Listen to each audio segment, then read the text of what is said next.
Hello, Year 3. I hope you're enjoying the story of Harry the Poisonous Centipede. We're up to chapter 7 now. Today we're going to find out all about George. So George was Harry's best friend.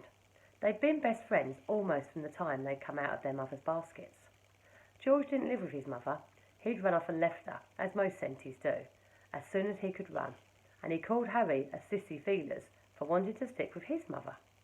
George lived and hunted alone, and because he was still very young and couldn't always catch anything, he often felt hungry. Then he saw the sense of having a mother. He would come creeping along to Belinda's nest tunnel and lie there, waving his front feelers feebly, looking really pathetic, until she would say, "Oh, all right then, George, you'd better come and have a bite of lizard with us. But stop teasing Harry for still living with his mama." Belinda worried a lot about Harry being such good friends with George. Harry got himself into enough scrapes without George leading him into all sorts of adventures.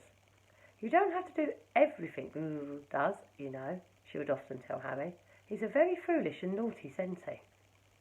"Don't worry, Mama, I can think for myself," Harry would say.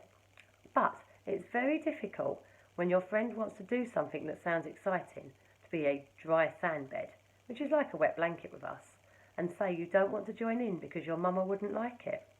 So when one day George suggested it was time they climbed out onto the no-top world to do a bit of real hunting, Harry only hung back a little. He was really very keen himself to go out and see the surface world outside. "Only we'll have to watch out for flying swoopers and belly wrigglers and furry biters, and especially humans," he said. George looked taken aback, but only for a moment. "I know all about those things," he said in a pooh-poohing way. "They're so big.